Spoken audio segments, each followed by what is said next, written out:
Stories that stay. उस खिड़की से जो दिखा। मुंबई की भीड़ भरी जिंदगी में जहां हर चेहरा व्यस्त होता है, वहीं एक खिड़की थी जो हर शाम किसी की तलाश में खुलती थी। यह खिड़की रिया मेहरा के फ्लैट की थी। एक 32 वर्षीय लेखिका जो अकेलेपन की आदत तो डाल चुकी थी, पर उसे पसंद नहीं कर पाई थी। रिया ने पिछले 6 महीने से लिखना बंद कर दिया था। उसकी कहानियां अब शब्दों की जगह सन्नाटे में खो चुकी थीं। हर शाम वह उस खिड़की के पास बैठती, नीचे गली में आते जाते लोगों को देखती। किसी की हंसी, किसी का झगड़ा, कोई माँ बच्चे को डांटती हुई। ये सब उसका एकमात्र मनोरंजन था। पर एक शाम कुछ अलग हुआ। एक आदमी, लगभग 40-45 साल का, पहली बार सामने वाली इमारत की बालकनी में आया। वह लंबा था, हल्की दाढ़ी और गहरी आंखों में कुछ रहस्य था। उसने खामोशी से एक गमले में पानी डाला और बालकनी की रेलिंग पर बैठ गया। रिया ने गौर किया। वह कोई आम आदमी नहीं लग रहा था। उसके हाव भाव में गम छुपा था। अगले दिन फिर वही समय, वही आदमी, वही चुप्पी, और यह सिलसिला चलता रहा। रिया की कहानी का कैरेक्टर बन चुका था वो अजनबी। क्या नाम होगा इसका? उसने खुद से पूछा। आदित्य। हाँ, ये नाम सूट करेगा। रिया हर दिन उसकी छोटी छोटी हरकतें नोट करने लगी। कैसे वो किताब पढ़ता, कैसे फोन पर कुछ लिखता, कैसे अचानक उठकर अंदर चला जाता। धीरे धीरे रिया के अंदर फिर से शब्द जागने लगे। उसने एक नई कहानी शुरू की, उस खिड़की से जो दिखा। कुछ हफ्तों बाद एक शाम उस अजनबी ने रिया की खिड़की की ओर देखा, सीधे आंखों में। रिया चौंक गई। वो झट से पीछे हट गई, लेकिन फिर एक हल्की मुस्कान उसके होठों पर आई। अगली शाम उसने जानबूझकर खिड़की खोली और वहीं बैठ गई। उनकी नजरों का खेल अब शुरू हो गया था। एक दिन रिया की बिल्डिंग में लिफ्ट खराब हो गई। उसे ग्राउंड फ्लोर से चढ़ना पड़ा और संयोग से सामने वाली इमारत के नीचे उस आदमी से टकरा गई। ओह, सॉरी, रिया बोली। कोई बात नहीं, उसने मुस्कुराकर कहा। आप ऊपर वाली खिड़की से देखती है ना? रिया एक पल के लिए झेंप गई। आपने देखा? हर दिन, वो बोला। कहानी लिखती हैं क्या? अब रिया हैरान थी। आपको कैसे पता? क्योंकि जो खुद कहानी में होता है वो पहचान जाता है कि कौन लिख रहा है। कहकर वह चला गया। नाम नहीं बताया। पर रिया को अब उसे जानने की बेचैनी थी। उस रात रिया सो नहीं पाई। उसने फिर से कहानी लिखनी शुरू की, लेकिन अब उसमें एक सच भी था, वो अजनबी। कहानी अब सिर्फ कल्पना नहीं थी, बल्कि उसमें दिल की धड़कनें भी शामिल थीं। एक दिन रिया ने तय किया, अब उससे बात करनी ही है। अगले दिन शाम को वो नीचे गई और इंतजार करने लगी। अजनबी आया, पर उसके साथ एक छोटा लड़का था। पापा चलो ना जल्दी, बच्चा बोला। रिया वहीं रुक गई। पापा? उसका दिल जैसे बैठ गया। वो शादीशुदा है? उसका मन बोला। पर अगले पल उसने खुद से कहा, शायद उसकी पत्नी। अगले दिन रिया ने एक खत लिखा, बिना नाम के।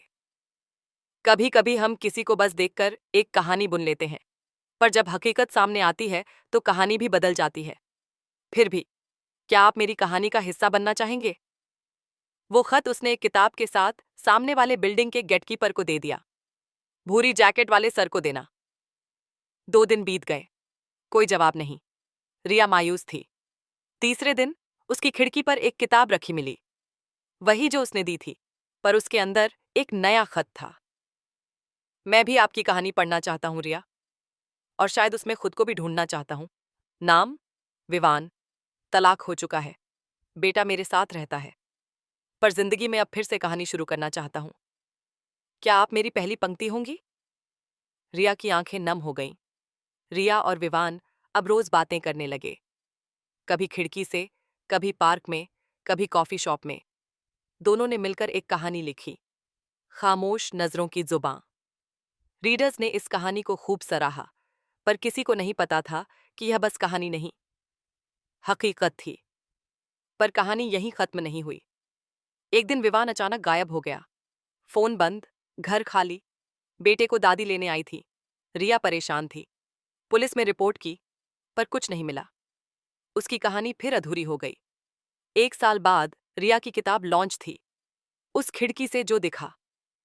लोग तालियां बजा रहे थे, पर रिया की नजर सिर्फ दरवाजे की ओर थी।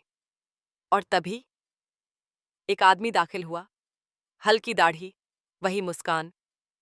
माफ करना रिया, मुझे मेरे बेटे के इलाज के लिए शहर से बाहर जाना पड़ा। कोई संपर्क नहीं था, पर तुम्हारी कहानी ने मुझे जिंदा रखा। रिया के आंखों से आंसू बह निकले। क्या अब कहानी पूरी होगी? विवान ने पूछा। रिया ने मुस्कुराकर कहा, शुरू हुई है, अब तो सीक्वल लिखना है। रिया और विवान फिर से मिलने लगे। इस बार उनके बीच कोई झिझक नहीं थी। वे अक्सर अपने लिखे हुए पन्ने एक दूसरे को सुनाते। किताब की अगली किस्त, सीधी खिड़की से उलझी जिंदगी, दोनों ने मिलकर लिखनी शुरू की। पर रिया के मन में अब भी एक सवाल था। जब तुम गए थे, क्या तुम्हें मेरे लिए कुछ भी कहना था? विवान मुस्कुराकर बोला, हाँ, पर तब हालात ने शब्द छीन लिए थे। अब अगर कहूं तो सुनोगी? रिया ने सिर हिलाया। रिया, मेरी दुनिया बहुत टूटी हुई थी।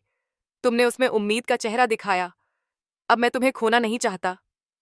रिया की आंखें भर आईं, पर अब आंसुओं में खुशी थी। पर कहानियों की दुनिया सीधी नहीं होती।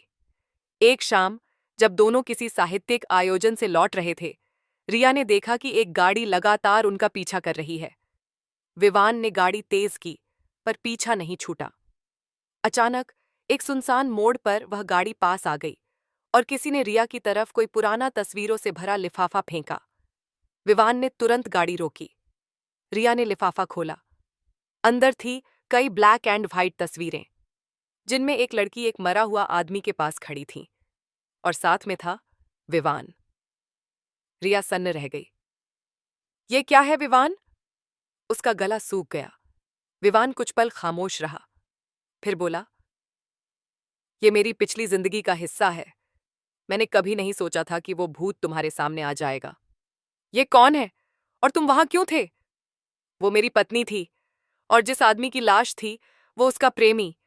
मामला आत्महत्या दिखाया गया, लेकिन मेरी मौजूदगी ने शक पैदा किया था। तभी मैंने शहर छोड़ दिया, बेटा लेकर भागा। रिया कांप रही थी। क्या तुमने कुछ किया था? नहीं, पर मैं चुप रहा, क्योंकि अगर बोलता तो मेरा बेटा मुझसे छीन लिया जाता। रिया अंदर से टूट गई थी। उसे यकीन नहीं हो रहा था कि जिससे वह प्यार करने लगी थी, उसके अतीत में ऐसा गहरा साया था। तुमने मुझसे छुपाया। मैंने तुम्हें खोने के डर से सच नहीं कहा, लेकिन आज अगर कहूं कि मैं निर्दोष हूं, तो क्या तुम यकीन करोगी? रिया ने कुछ नहीं कहा। वह बस खिड़की की तरफ देखती रही। वही खिड़की जिससे उसने पहली बार उसे देखा था। अगले दिन विवान गायब था। रिया के दरवाजे पर बस एक डायरी थी। वो बातें जो मैं कह नहीं सका। रिया, अगर ये मेरी आखिरी चिट्ठी है, तो जान लो कि तुमने मुझे वो हिम्मत दी जिससे मैं आज पुलिस के पास जा रहा हूं। सच का सामना करूंगा, ताकि हमारी कहानी कलंक में न डूबे। अगर मेरी किस्मत में तुम्हारा हाथ फिर से लिखना लिखा होगा, तो तुम मुझे माफ करोगी। विवान? रिया का दिल फट गया, लेकिन इस बार उसने विवान पर भरोसा किया। उसने भी अपनी तरफ से कहानी पूरी करने की ठानी। 1 महीने बाद न्यूज में खबर आई, 5 साल पुराना मर्डर केस सुलझा। साक्ष्य और डीएनए रिपोर्ट से विवान को क्लीन चिट। रिया ने चैन की सांस ली और उसी शाम अपनी नई किताब लॉन्च की, सच की खिड़की समर्पित। उसे, जो खुद एक अधूरी कहानी था, पर आज मेरी किताब का अंत बन गया। रिया उसी खिड़की पर बैठी थी, सामने वाले बालकनी में अब फिर वही मुस्कुराता चेहरा। विवान। रिया ने धीरे से खिड़की खोली। विवान ने पूछा, क्या अब कहानी खत्म हुई? रिया मुस्कुराकर बोली, नहीं, अब असली कहानी शुरू हो रही है। और खिड़की से एक नई सुबह अंदर आई। Please like, share, and subscribe our channel for more interesting stories.